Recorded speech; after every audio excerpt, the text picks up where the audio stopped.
I'm James Rule.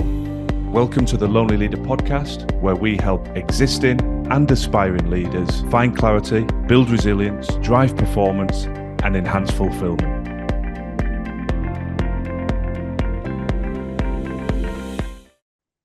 Don't drift into 2026.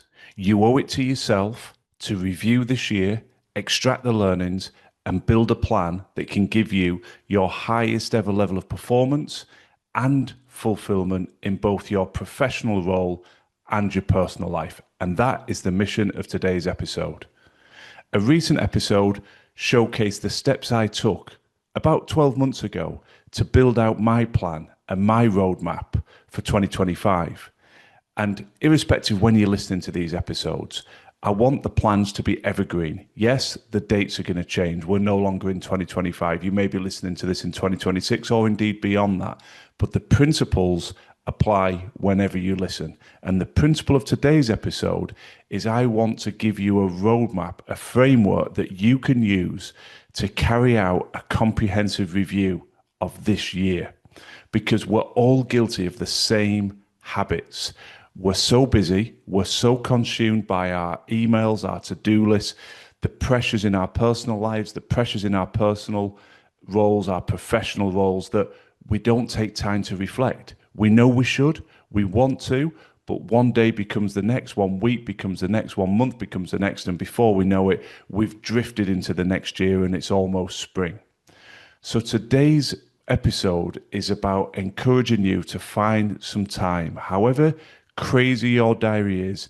Try and separate yourself from all devices, sit down with a pen and paper and reflect on this year. And I'm going to give you a series of questions in this episode that you can use. I fully appreciate that not every question will resonate. Some of them you might say, I'm going to give that one a miss. That's fine. But something in here will resonate that you can reflect upon, because when we reflect, we learn.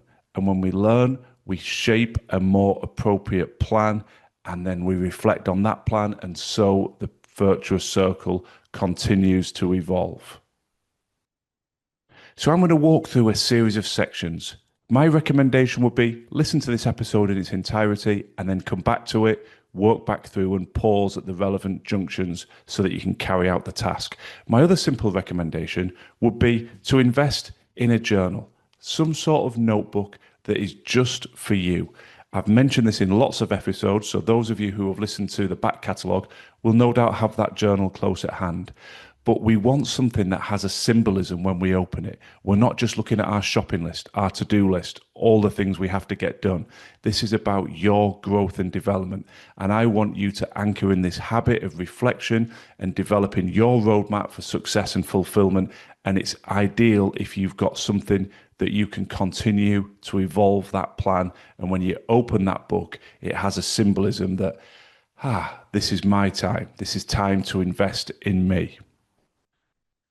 The review will have two sides to it. Fundamentally, I want you to be the best professional version of yourself that you can be. Whatever your role, whatever your level of seniority, I want you to progress and to lead with a higher level of impact, have a higher level of fulfillment, and continue to evolve year upon year. So we are going to apply these review frameworks to your professional role. I want you to have one professional review. And then equally, I want you to carry out a second review that is a personal review. So fusing together my overall philosophy that you will have heard me talk about in the past, I believe in a holistic overview. If we just focus solely on our professional performance, but all aspects of our personal life are slowly falling apart, our health, our mental health, our relationships, our inability to be present with those we truly love, our disconnect from friends, a lack of time to engage in a hobby, well then, we're never going to give ourselves the right energy, mindset, and resilience to be the best version of ourselves professionally. So it's important that we run two reviews. That's where a lot of people fall down, in my opinion. They do one or the other. They're very cognizant of what they need to do professionally, but they forget all these other areas of their life, or they're very focused on everything outside of work, but they're just drifting along at work. So a professional review and a personal review.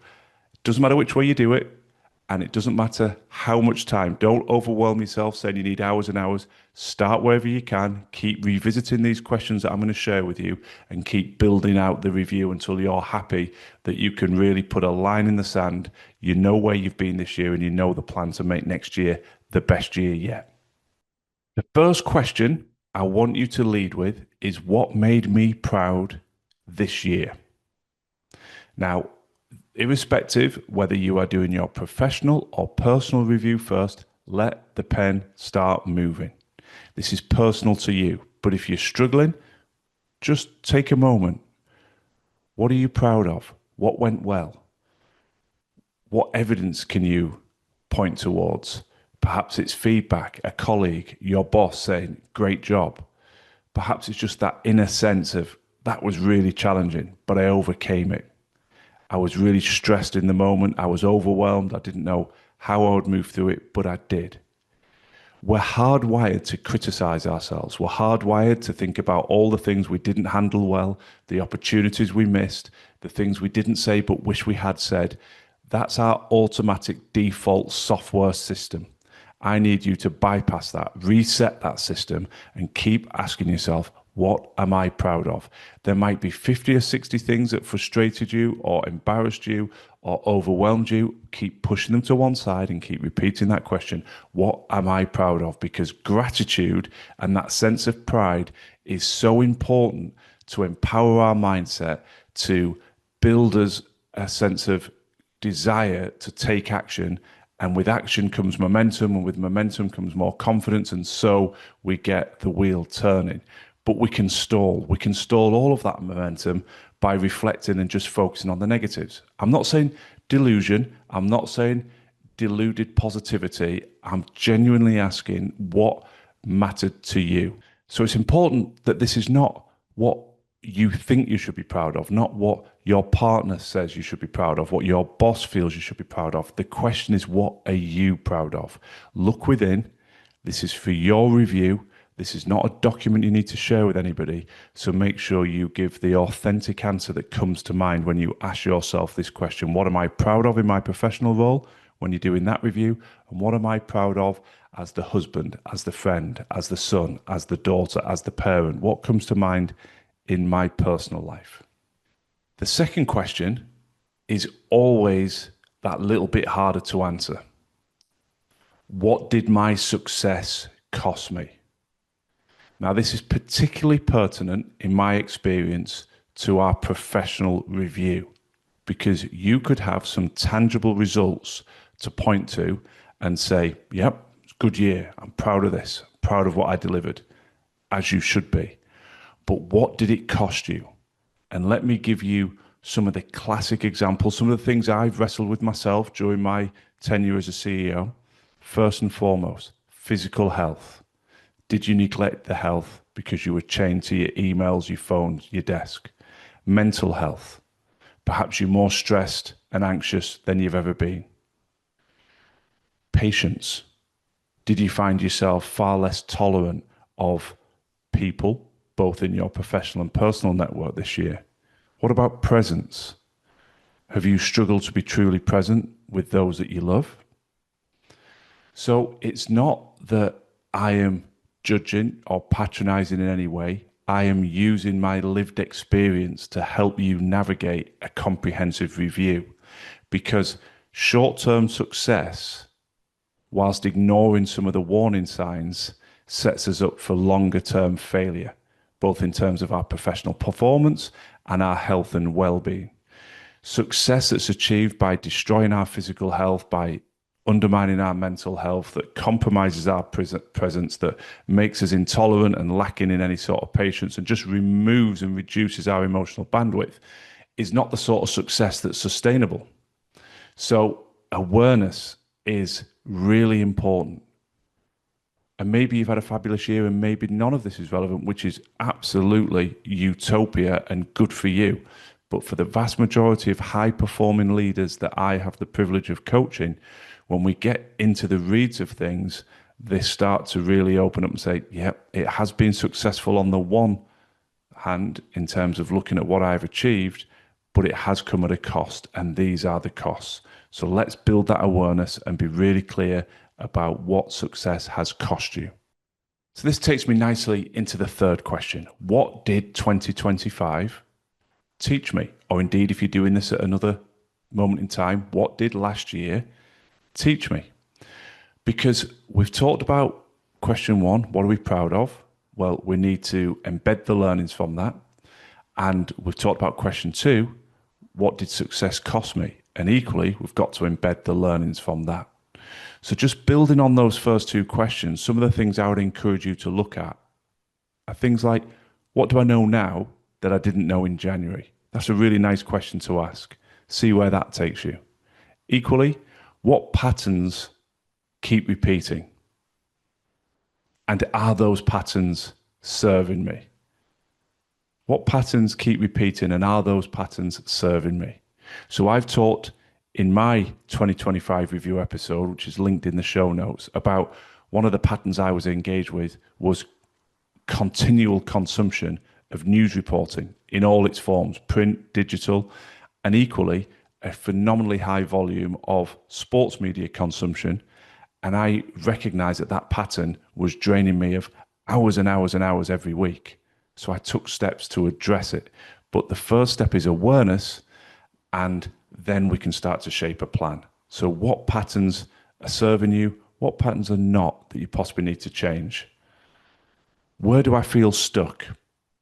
These are all very open questions, and some will resonate more than others, but it's a good question to ask yourself. Where do I feel stuck? Maybe it's a relationship, maybe it's health, maybe it's at work. You're not moving forward at the rate you want. You feel like you're stagnated in your current role. Where do I feel stuck? The next question, what drained my energy? We stumble, we sleepwalk forward without any real awareness of how we are compromising our ability to perform. We need energy. Without energy, we cannot lead, we cannot operate professionally or personally, and yet we just almost turned a blind eye towards all the sources that are draining our energy, be it people, be it activities that we are engaging in. Why are we doing that to ourselves? If something is draining our energy, it's compromising our ability to perform and find fulfillment. So we need to do something about those energy drains. Now, I appreciate there's overlap in these questions. You might say, well, that's very similar to what did 2025 teach me? True. But the reason why I've specifically mentioned energy is there'll be a raft of things come out of that question, what did 2025 teach me? And now when I specifically mention energy, it might open up a door to even deeper reflection. So energy is very easy to quantify. Let's think of people first. Make a list of the names of the people that really drain your energy. I've done episodes on this in the past, so I don't want to go too deep on this, but there are some people that when the phone rings, you look down at the screen, you go, oh, it's John. And you're straight on to answer it because that particular individual in your network is an energy booster. Equally, there's somebody else on there and you go, oh, you see the name and you, should I answer? Should I not? Should I send it to voicemail? But there's a different reaction. That's your clarification of a drainer.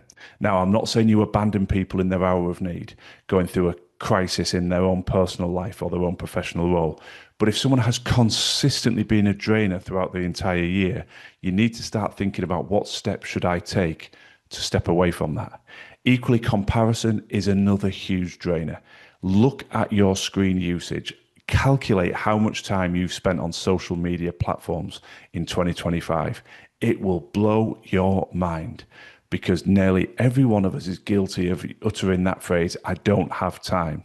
And yet there are hundreds and hundreds, if not thousands in some cases, of hours lost mindlessly scrolling and consuming other people's news and life on social media. So does comparison boost you? If it does, good for you. Keep doing it, or drain you. People, activities, habits, are they boosting or draining your energy? I think it's super important to be ruthlessly honest with yourself on this point and say, these are my drainers. And how much time is it taking? Never mind what it's doing to you mentally and your mindset and your energy, but how much of your time are you spending socializing and interacting with some of these drainers, and engaging on some of these activities like scrolling. And I hear the challenge. You'll say, well, it's all right for you to say, James, I can't just disconnect from colleagues. No, I accept that. There will be some people you are forced to work with professionally, but you do have a high level of autonomy when those drainers are in your personal life, be it extended family, be it friendship groups. You do have a lot of control there to limit your exposure, and you 100% have the control on what you choose to look at on your phone and what you choose to scroll. So don't be blinded by thinking, well, I can't do much about my energy. I'm forced to be with who I'm forced to be with. Not true. Yes, there's a degree of truth in that professionally, but it isn't the truth across all your personal relationships and your online habits. The next question I'm going to split into two parts. The first one is, how am I perceived currently? So again, this is a difficult thing to lean into, but how, from a professional point of view, are you perceived as a leader? How are you perceived by your boss? How are you perceived by your senior leadership team around you? How are you perceived by your staff and customers? Now, that's a difficult question to ask, but one we need to. And deep down, we know the answer. Whether we are bringing the best version of ourselves consistently and have done over the last year will influence that question. Then I want you to step into that positive growth mindset element of this, even if it's been a frustrating question to answer, even if you like, truth be told, I don't think I've necessarily led with the style and impact I would have liked this year. I don't necessarily think doing your personal review, I'm in the place I want to be as a husband or wife or as a father or as a son, a daughter, a friend.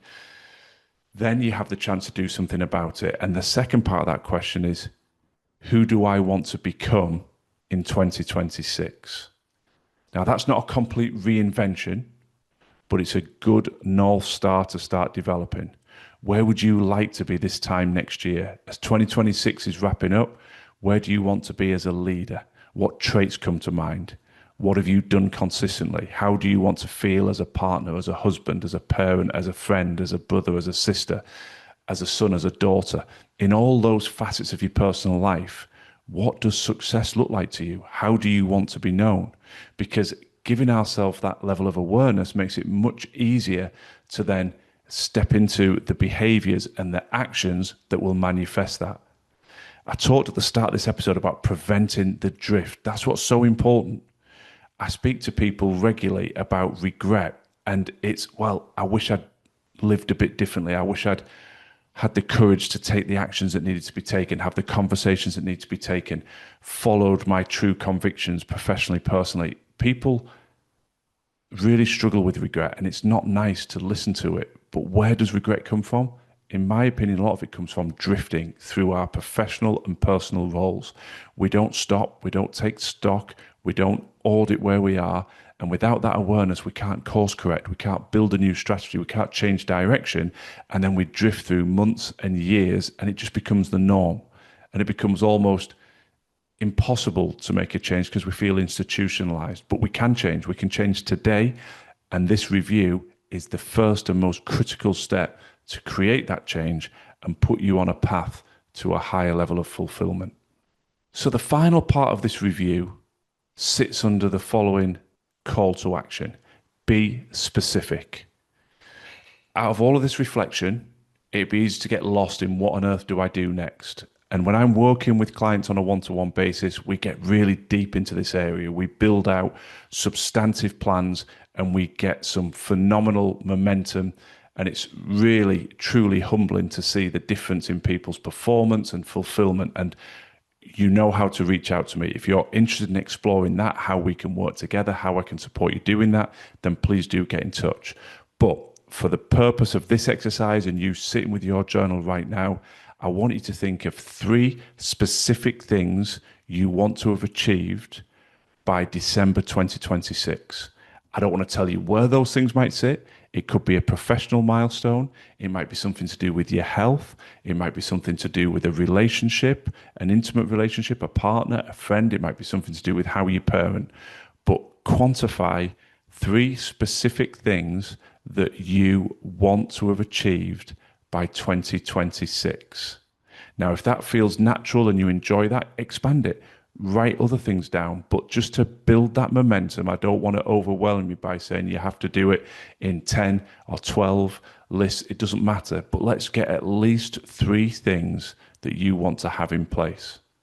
Under this banner of getting specific, I now want you to think of 3 systems you can put in place that will make the achievement of those objectives more likely. So perhaps it's something as simple as a regular bedtime and a regular waking time so that sleep becomes more of a priority, which will drive your recovery, your energy, your ability to look after yourself. That might be one such example. Perhaps it's building a new system into your working calendar, getting more focus time where you can work on your strategic high priority tasks rather than operating with a calendar that looks like something out of Joseph in a Technicolor Dreamcoat and there's no time for you to go deep and think about what you're doing. Or perhaps it's about building in some sort of accountability framework. Maybe that system sits with engaging somebody like me as a coach or mentor. Maybe it's somebody within your professional or personal network that can help hold you to account in the achievement of those objectives that you've set for yourself a year from now. And to wrap that specific section up, we've got our 3 headline goals. Maybe you've got more. We've got some system changes. And now I want you to think about boundaries. How will I change my boundaries? Or you might put that another way, what am I going to say no to? Now, that might be activities, that might be certain habits, that might be certain people. But what will I start saying no to more often? Or what will I make a non-negotiable and just say flat out, no, that's not happening anymore. I'm not doing that anymore, or I'm not interacting with that person anymore. We've got the clarity of where we want to go. We've got the start of system change, and we've then started to protect our energy by being really clear and focused on what am I going to say no to. I know it might say, well, it seems easy on paper. It makes everything easier. If you make a commitment, I am no longer doing task X. Next time someone says, are you coming to join us to do task? No, I'm not. That might be, I'm not going to the pub anymore on a Thursday night because I'm concerned about my physical health and I'm drinking too much. I'll still socialize. I'll still drink alcohol on the weekend, but I'm going to start saying no automatically to a Thursday night in the pub. Now, why is that easier? Well, once you've written it down, your brain is already programmed. Next time that invitation comes up, it's a no. Perhaps there's a specific person that's cost you a lot of energy and is part of your review in this year. So when they specifically say, oh, have you got time to do this or that? No, I haven't, unfortunately. It's a no. So I hope these questions have been useful. Fundamentally, there is no one size fits all when it comes to review and how we assess performance. And there's no one size fits all in terms of the perfect year because we're all different. But the principle is by investing in you, by taking the time to reflect, by putting pen to paper and understanding what's gone well, what's not gone well, what are the learnings, what are the changes, having clarity on some objectives, having clarity on some system changes, some new habits, some new steps you want to build into your routine, and having clarity on some new boundaries. All of that makes it easier then to step into the new year and start to build a plan to course correct. Having a clarity of understanding of how am I perceived currently? That's a really challenging question, and we'll all struggle with that. What do my partner, my children, my colleagues, my staff really think of me? Deep down, you know the answer because it's indicative of how you've behaved and how you've impacted them. And equally, whether that's good, and if it is good for you, let's build on it and make next year even better, or whether it's bad, well, let's turn the page, reset. One year's behavior does not automatically shape the next year. You can make quantum leaps in how you are perceived in all of your roles. So this exercise is about awareness and then encouraging ourselves to be patient with ourselves, but take some steps and start to build a proactive year. Let's not drift into 2026. Let's not drift through the first few weeks. Let's be cognizant of what's going to change. How am I going to change? What do I want to achieve at the year end? And how do I want to be perceived? It is a work in progress. Do not dismiss the power of small steps taken consistently. Don't go searching for that classic silver bullet, that magic bean, that huge one seismic change that transforms everything in your life, because in my experience, that doesn't exist. What drives change, what drives a higher level of performance, a higher sense of fulfillment in what you do, is building new routines, new habits, and a series of what at first glance might seem like insignificant steps, but aggregating those all together and creating a huge shift in the direction of travel for your life, both professionally and personally. I sincerely hope this has been helpful. Remember to keep connecting with your questions, your feedback. This show is your resource. I cannot stress that enough. I do not talk down this microphone just because I like the sound of my own voice and put it all out into a vacuum in the world. The power of this is the fulfillment I get back from your feedback and knowing that I'm able to play a small part in helping your growth and development. So please always take the opportunity to share where your challenges are, to share what elements of this content resonates, and to request support and guidance on the specific areas that are causing you challenge. Those are the themes that I listen to. Those are the themes that I try and shape content for. And that's the beauty of the Lonely Leader community. I am very open to your feedback. I'm very open to curating content based on what I see day to day, what I've experienced personally, and what I see in the leaders that I work with in a variety of sectors around the world on a weekly, monthly, and yearly basis. I want to tap into that knowledge to help you as an individual. So please do engage. Ensure that you are connected through LinkedIn. Ensure that you're on our Leadership Accelerator newsletter. All the details are in the show notes because we are building that community, and I want to do everything in my power to continue to support you and every single individual within that community. I wish you the best of luck on your continued journey of growth and development. Thanks for listening to the Lonely Leader podcast. I'd be very grateful if you could share and follow if the content resonates. And if you're looking for additional free resource to support your continued growth and development, then please do check out our social media and website details in the show notes. Remember, quality leadership on the outside must always start within.